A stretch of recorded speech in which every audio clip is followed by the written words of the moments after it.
You're listening to The Machine, a podcast from Waterford Institute of Technology. My name is Rob O'Connor. I'm a lecturer in the Department of Computing and Mathematics. We haven't had a great release schedule this semester. It started off because we were all so busy. And then the COVID-19 shutdown happened and, well, everything just gummed up. But we are trying to get some material out there in audio format. And I'm delighted today to have Mark White, who's the VP for Research and Innovation at WIT, and Kathryn Kiely, who's the Industry Services Manager at WIT. We're going to talk about research. This is in light of the annual report that was recently published, but we're going to talk about research in a general sense at WIT, what it means for undergraduate students, what it means for staff, what it means for industry and SMEs in the region. And we'll see where the conversation goes. So first off, Mark and Kathryn, you're very, very welcome. Thank you. Thanks, Rob. Nice to be here. It is in our virtual format. It's strange, but we're all getting used to this, I think. Okay, last week, the Office of Research, Innovation and Graduate Studies annual report was published. Okay, now that sounds quite lofty. And again, if I was a student or somebody in an SME, a small to medium enterprise from the region, I might think that this is completely irrelevant and has no bearing whatsoever on my life or my activities. Now it does. As in, it does have relevance, and we'll get to that particularly towards the end. But I thought we might begin by actually just focusing on what research is and what research means in this context. And maybe, Mark, we'll start with yourself. So maybe, can you describe what research is and the kind of activities that are going on at WIT? Yeah, sure. Well, in its most basic form, research is the investigation or exploration of a subject, any subject, and the outcome or output of research is new knowledge and or new insight or new perspective. And that's in its most basic form, that's what it is. So in WIT, we have such a broad range of subject areas and interest areas. We actually have quite a broad range of research centers and research groups.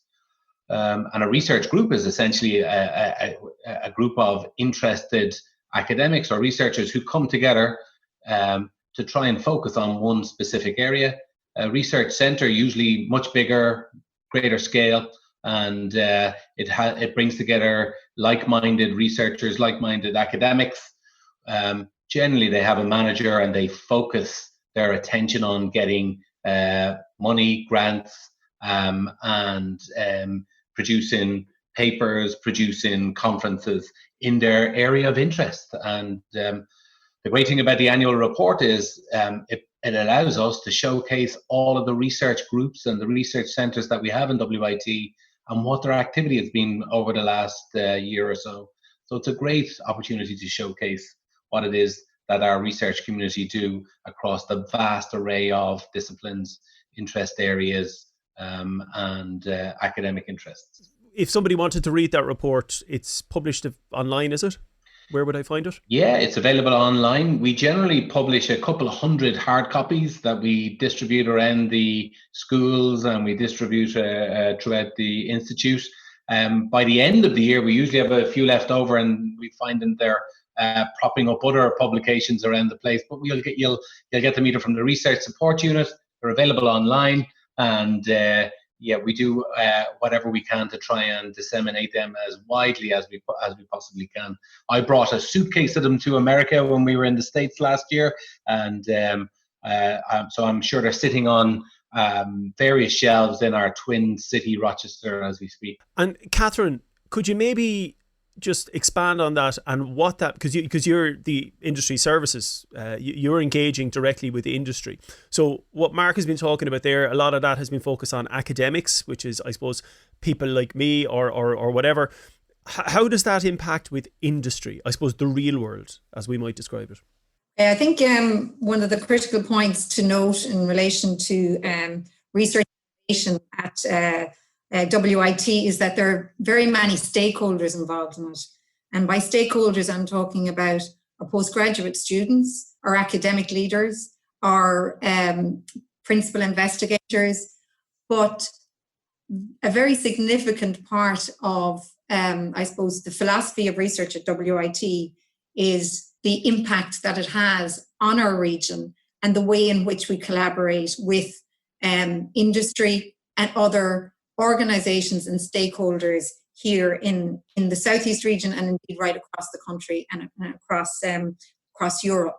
So very much of the research that we were involved in here in WIT, be it on a PhD scholarship level, be it in terms of a collaborative project, a small scale or a large scale projects, involve partnerships with industry, with companies, with government organizations. So there is very much a collaborative approach to research at WIT. So from the student's perspective, it gives the student the exposure to real life case examples, real life issues that are pertaining to certain industry sectors, certain companies and so forth. But from the company perspective, it gives the organization involved in the research access to the expertise in our academic leaders, in our research groups, to the facilities and equipment that we have here in WIT, and to the wider knowledge partnerships that we have. So from the perspective of a small company who may not have, in-house expertise or in-house equipment, access into an organization like WIT or into our centres provides a very valuable source of information, source of knowledge, source of attracting future skills into that organization. So for the Southeast region, the research capacity of WIT and how we collaborate and how we expand those partnerships is vitally important to ensuring the competitiveness of our organizations, the sustainability of the industry base, and new knowledge and new companies coming into our region. Okay, could we maybe break that down to an actual real world example? I'm not asking you to reveal any secrets now, either of you, but Mark, before we began, you were talking about some agri-tech projects that you were involved with, or that WIT have been involved with. And what I like about the agri-tech projects is that they're cross-discipline. So it might include technology, as in ICT, information communication technology. It might involve some lab sciences. It obviously involves some business, marketing, agriculture. It's cross-discipline. So maybe could you give us an example of what that means? Yeah, sure. So some of the projects, and you're dead right, Rob. A lot of them spark other projects off once you start. So initially, I think in WIT, we started using some of our sensor technology. So looking at how we could apply sensors into land, sensors to look at how land is used, sensors at how machinery is used, sensors on animals to see the usage that they have. And then, so the first layer of projects look to see how sensors translate onto land, translate onto animals. But once you find that you get positive results and that they can be translated, it then opens up a whole myriad of other projects to say, okay, how can they be used or translated into practice for a farmer, a small farmer or a large farmer? And so some of our projects now are looking at how that sensor technology and the information that's coming from those sensors can then be used in land management. And then that would bring in some of our land scientists into projects. But more importantly, then when you have this information, how can you then apply that information on a farm and maybe look at either growing your farm or diversifying your farm? And that would bring in our business school colleagues who are saying, well, you have this information now. I'm going to apply this information into a project that would look at maybe repointing the direction that a farm or an agricultural manager may go. So it also opens up all sorts of things as well around even ethics and the use of sensors on animals. And we've had one or two small projects looking at how ethical it is and how safe it is in terms of animal welfare. So yeah, Rob, it opens. It's amazing when you start looking at something, whether that's an evaluation or an investigation. It usually sparks lots more questions, and those questions then can then become either small projects for students. So if you're an undergrad and you're working in one of the science departments or in land management or in agricultural science, these can be small projects that then could be taken and expanded a little bit more or investigated a little bit more. If you're at the other end, an academic or a researcher, it provides you an opportunity to maybe write a grant to try and find and do a grand scale study on the application of sensors on animals, or the application of sensors in land. And there's a lot of work now on using sensors on machinery. So as machinery is driving over land, that it's scanning the environment in front of it and scanning the pastures in front of it, and it's gathering information in relation to the quality of the pastures in front of it, the mixture of the weeds, the amount of nitrate in the soil. And when you start layering some of that information with other sensors that are embedded in the soil, or sensors that are in the air, sensors in relation to pollution and humidity, then you're able to layer all of that information from small projects into a much bigger project. And we've been able to do that on a national scale, but we also do it on a European scale. Okay, so that brings us nicely into funding. So looking at the kind of the report that we were referring to earlier, and the big headline figure is that in this year, as in the academic year just gone, WIT brought in 21.6 million euros in external funding, which is actually a massive amount if you think about it, into the southeast of Ireland. This comes from national funding bodies and also from European funding bodies. Could you maybe talk about who those funding bodies are, and then what the money is actually used for? Yeah, sure. So the main agencies who provide funding in Ireland, there's actually 11 agencies in Ireland, research agencies that provide funding. But the biggest ones that we're engaged with would be the Environmental Protection Agency, Teagasc, Enterprise Ireland, and Science Foundation Ireland.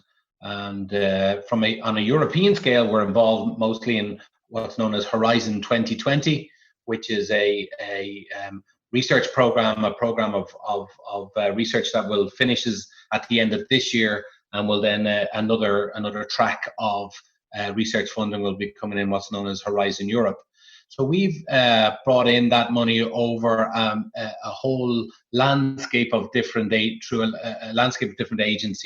but the biggest being our European funding. And over the years, WIT has built up a lot of relationships with a lot of partners across Europe. So we are the lead partner on a number of those projects, but we're also a partner or associated institute on a large variety of projects as well, which brings income in.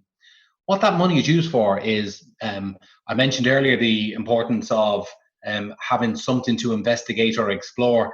Well, when you have an idea of something that you want to investigate or explore, you write a proposal to try and get some money in order to do that.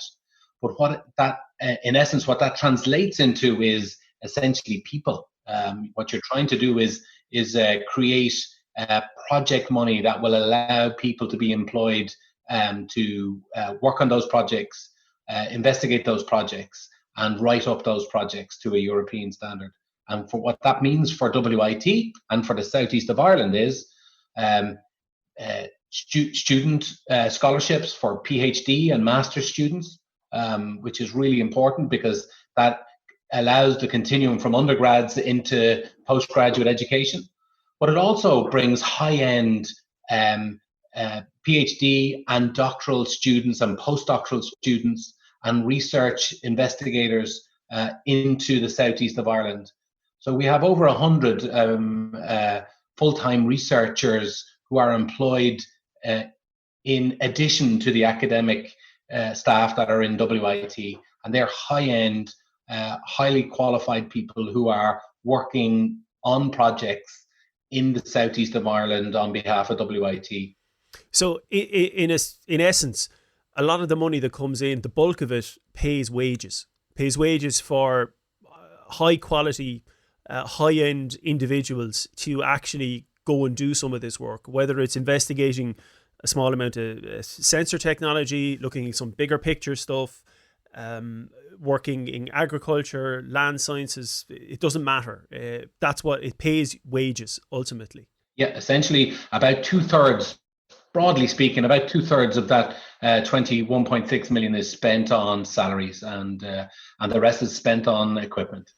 Okay, and how does that 21.6 million, how does that compare to previous years? So in previous years, Rob, we've been averaging between 14.5 and 15 million. So it's been a real bumper year for WIT in the Southeast, being able to bring that kind of money. It's a huge increase, and the big challenge for me and for the team and community of researchers in WIT is trying to maintain and sustain that over the next couple of years. So it's a big bump, almost 25% increase in previous year's funding. Obviously, we're living in strange times at the moment, and we can't even see 2 weeks ahead of us, never mind 6 months ahead of us, so we don't know what way things are going to go. But I suppose when I'm talking to people about the EU, and they hear the old story, what has the EU ever done for us? An awful lot of people, just Joe and Josephine Soaps on the streets, are not aware of the research that the EU funds, and that a huge bulk of the EU's budget comes back to areas like the southeast of Ireland, like WIT, through research money, and it pays for people to actually be directly employed at that activity. I mean, do you know, now I don't know if either of you know this figure off the top of your head, like what the EU's research budget, say for last year, was? I know for the next round in Horizon Europe, they're aiming to get 130 billion into, and I think that's an increase from 75 billion to 130 billion. And they were lobbying the European Commission to try and have that finalised before we had the COVID. And that's spread across all disciplines. Sorry, Kathryn, you wanted to come in there. I was just going to say, when Horizon 2020, I suppose, started, the Irish government set a target of drawing down 1.2 billion of that programme. And I think it's very fair to say that WIT, it's the leading institute of technology, and it's actually exceeding some of the universities in terms of its drawdown, its proportional drawdown of Horizon 2020. So that's a huge accolade for the research community in WIT in terms of the expertise they've built up over a 10, 15-year period, the networks they have, and the strength of the knowledge that there is here in WIT around, I suppose, the European research and innovation agenda. And I suppose from a government point of view and from a regional point of view, we need access to those partnerships, and we need access here in the Southeast to that level of expertise and knowledge, so that over the next 10 years we can continue to build on that. And you'll find that if you look at some of the seed ideas and technologies that have led to spin out companies here in WIT, much of the very initial research would have come from projects.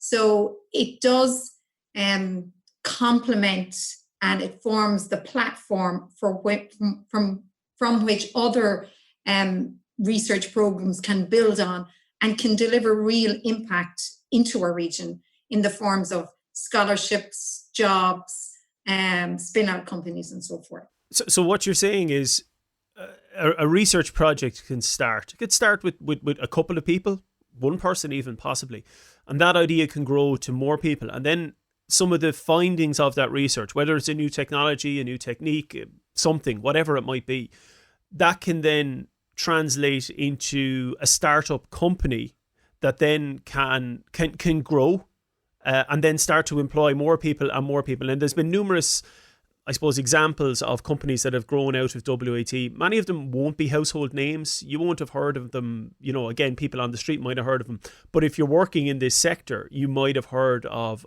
I suppose Red Hat is a company that has ended up in the Southeast through that process, and now employs a ridiculously large number of people in Waterford.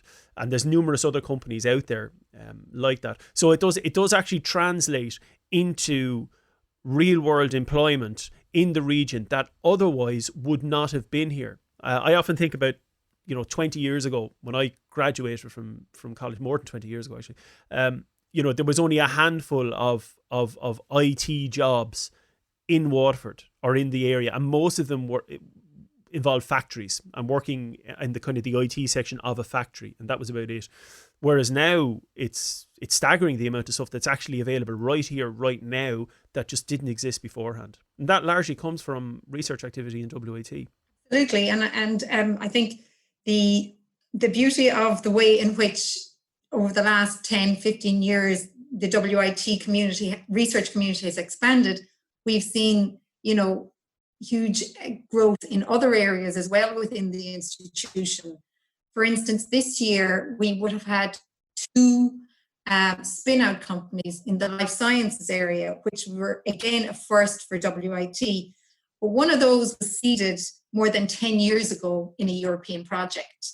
So, whilst the institution is well known in terms of spin-outs in the ICT and the digital technologies area, we're now seeing that, I suppose, knowledge and that investment in research in the research centres here in the life sciences and in manufacturing technologies. We're seeing the impact in those sectors through the development of spin-outs now as well. So,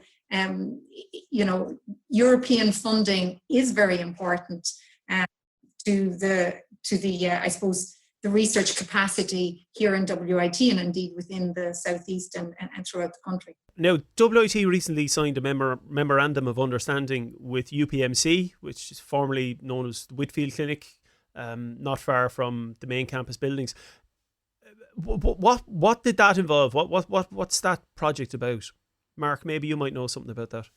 Yeah, so last year we had a number of conversations with our partners up the road, UPMC, and they're a big entity, a big healthcare provider in the southeast, and they wanted to explore and have discussions in relation to see how WIT could engage with them. So we sat down and we looked at a number of ways that we could work with them. We could partner with them both on the academic side and on the teaching side, but also on the research side. So we signed a memorandum of understanding, which is essentially a license to allow us to explore areas in which we can work together and provide us with a legal framework in relation to how we might do that. And that has been very productive. We have identified at least 4 or 5 research projects. We've named them in 2, and they're part of one of our European projects at the moment, which was successful. And that allows us to be able to go and, Kathryn alluded to it earlier, all of our research has to translate into practice. So we basically have a practice partner that we can go and work and see and test our research and any of our cutting edge technology, whether that's a sensor or artificial intelligence or even data mining that we're doing with ideas that we have with them, whether that can actually work in practice. And that's what a memorandum of understanding does. But it also allows UPMC to come to us with problems and say, can you help us solve this problem? Or we have an area that we'd like to investigate or explore or evaluate. And they're the grounds and the ground rules in which we can engage. And really exciting time, really important to be involved with big partners like UPMC, who are big employers and a big presence in the southeast. And it makes sense to be able to work with them and alongside them. Yeah, it's important that we stress that research goes across all schools, all disciplines at WIT, whether it's business, humanities, but we by and large have been talking a lot about technology because the kind of technology and science is where the bulk of the money goes. And the big beast is the TSSG, which is a research group in WIT, largely based in the Carriganore campus, also known as ARC Labs. Now, I often find that when I'm talking to students or people on the main campus, Carriganore is like a bit of a Narnia, in that it's this mythical place that is somewhere else. If they talk about Carriganore, they might know something about the WIT Arena, the gym and the sports facilities, but they don't know what's going on behind that. So maybe could either of you just maybe briefly explain what ARC Labs is, what the research campus in Carriganore is, and who's there? Just in relation to ARC Labs, it's quite unique in one sense, in that it co-locates real life companies, very small startup companies that have either spun out from the college or that are in the region and are looking in terms of accessing the knowledge, accessing the expertise that is in WIT. And at the minute, we have 23 companies based up there. And those companies, many of the founders of those companies are former WIT graduates, employing WIT graduates, and also providing intern opportunities for many of our students in computing and indeed in business. So you have the enterprise set up in ARC Labs, but also you have the TSSG, where you have nearly 100 research staff, PhD students, master's students, and companies that they interact and they work together. And I suppose part of the unique environment up there is that it provides both the formal and the informal opportunities for conversations, for discussions, for sparking of ideas, talking about technology, talking about business models. RICON from the School of Business, there's a team from that research group also based up there. So you have a real mix of ideas, a mix of people and interests. So there's quite a lot of opportunities for students to engage with the activities up there. And indeed, many students recently took part in an enterprise boot camp where the students themselves formed teams and came up with their own business ideas and were challenged and supported in their thinking through the development of a business proposition around their particular ideas. Mark might also want to talk about some of the other areas that are up there in terms of Professor John Nolan's research centre as well, and some of the ongoing work in terms of the SFI research centre. Yeah, sure. It's a good point you make, Rob. That our research campus it feels like it's in another part of town, and part of one of the challenges we have is to try and connect students and undergraduates into that world, into that research world. And we have a lot of ideas about how we might do that. But some of the ideas Kathryn alluded to around student entrepreneurship programs, summer boot camps, and trying to allow undergraduate students bring their ideas and their business ideas and their entrepreneurial ideas to fruition through our ARC Labs Incubator Centre. We have a couple of other entities out there. The NRCI, the Nutrition Research Centre Ireland, is Professor John Nolan's research group, and he is based out there in the old Carriganore House, and he is involved in a number of nutritional research studies, both at a European and international level. And a lot of people might know John from his macular nutritional work, but he's now diversifying into brain nutrition, and he's involved in the with TSSG. And we mentioned earlier one of the large agri-tech projects, but one of those sparked a nutritional project for John and his team to look and see if certain nutritional elements around carotenoids, and carotenoids are the colors in grass and the colors in fruit and the colors in high energy foods like peppers, etc., how those carotenoids might affect our brain health and our brain growth. So we're looking at milk, which, believe it or not, has high levels of carotenoids in it. So the yellowy color in cream is rich in carotenoids, and one of the large agri-tech SFI centres is based out of TSSG, and that's called Vista Milk. And one of the projects in relation to Vista Milk is to see if we change the diet of a dairy herd, will it affect the amount of carotenoids in the milk and the value in the milk, and see if that has an impact then on the amount of carotenoids that is available in high fat dairy products like yogurt and cream. So that's one of the other entities that's out in Carriganore. Kathryn mentioned Rycon. We also have a huge data center. So underneath the TSSG building, if you're driving past on the motorway, you might see this beautiful glass building in the landscape. In the basement of that is Ireland's largest government-owned data center, and it provides services to many HEIs in Ireland, but also a lot of government services. We can't obviously divulge who they are from a security perspective, but there is a small group, Jerry and his team, that manage a lot of the data center and the data analytics that come out of the data that are stored in Carriganore. We have plans to grow Carriganore, and science, the Department of Science is looking at the land sciences and maybe looking at the back of Carriganore House and the greenhouses that are there and turning those into a biodiversity research entity. And those plans are currently underway. We also, Biodiversity Ireland, have a presence on campus as well at the back of where the Arc Labs building is. So a lot of activity out there, and the challenge for us as an institute, but also a challenge for the city, is to connect the research campus into the ecosystem of Waterford City and the southeast of Ireland.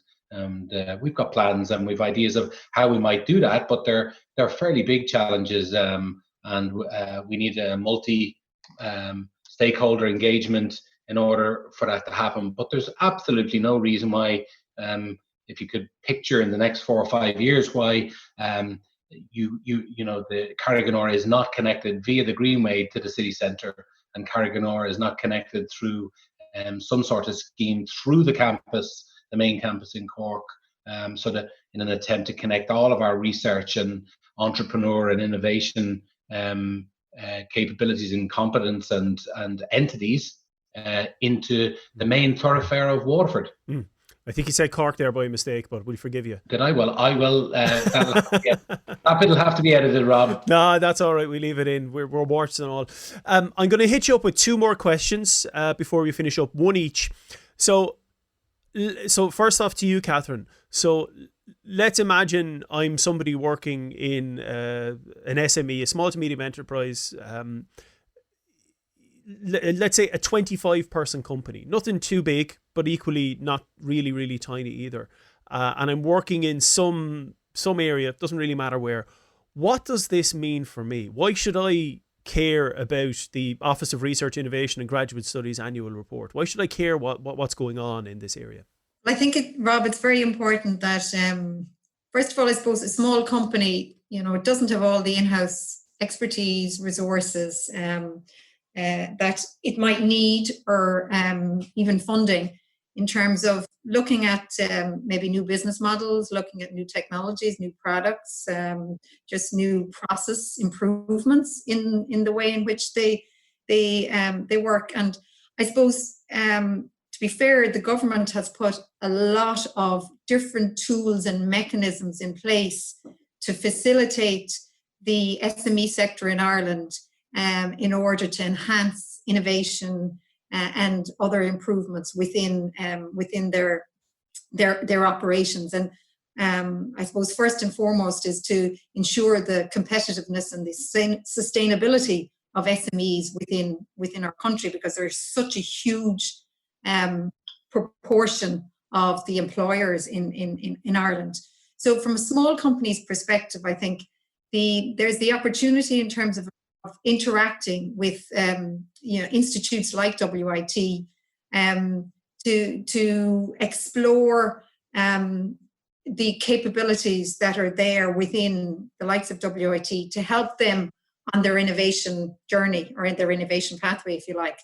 And the way in which we do this, And I suppose we're structured in that there are a number of different interfaces that a company can come to the institution. We have a number of 3 technology gateways, one in the pharmaceutical area, another in ICT, another in the manufacturing technologies area.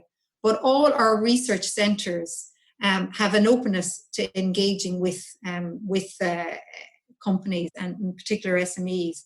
And the annual report gives an outline of those different areas of expertise.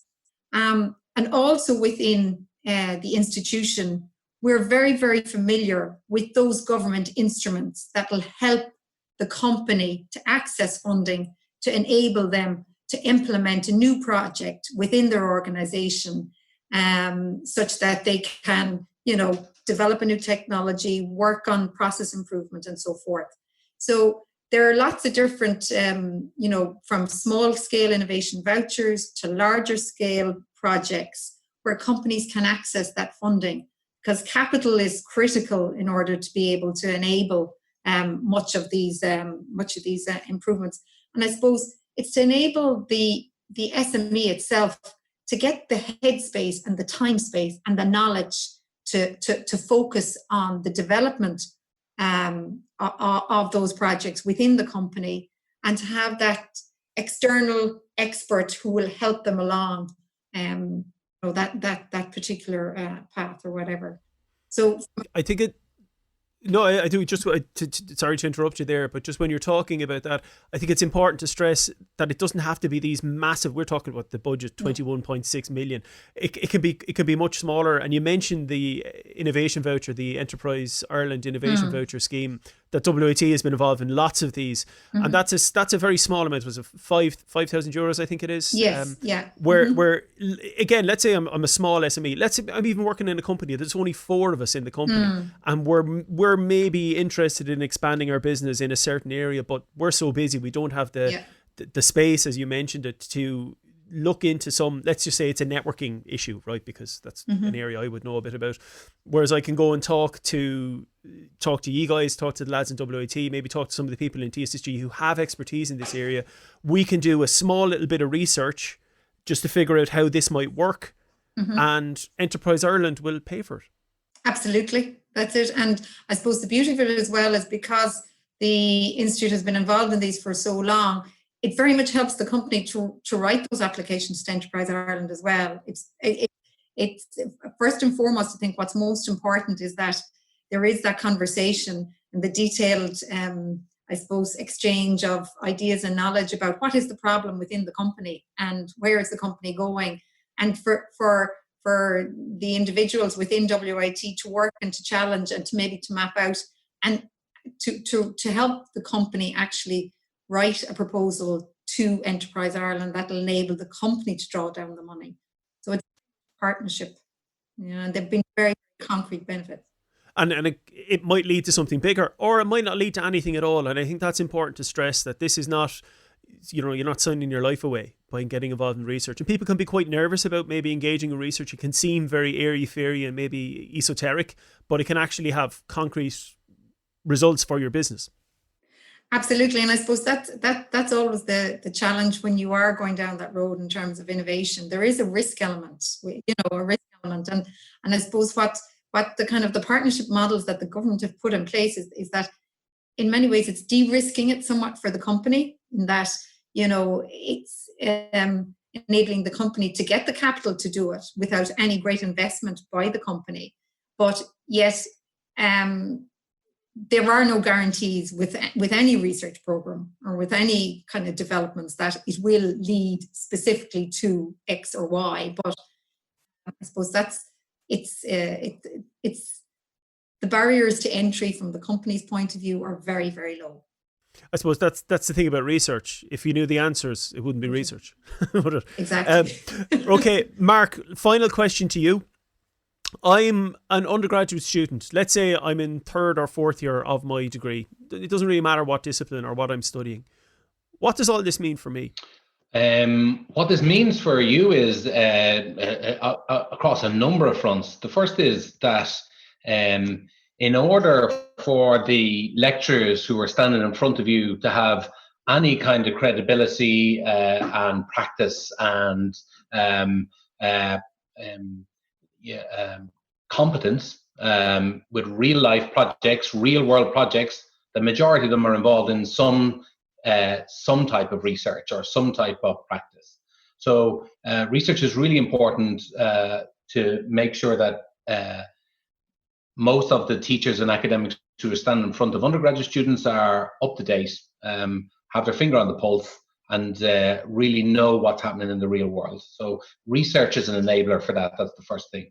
The second thing is for an undergraduate is that for those people who do want to either take some time out and re-engage with postgraduate education, or who want to go straight from undergraduate education to postgraduate education, research enables that to happen.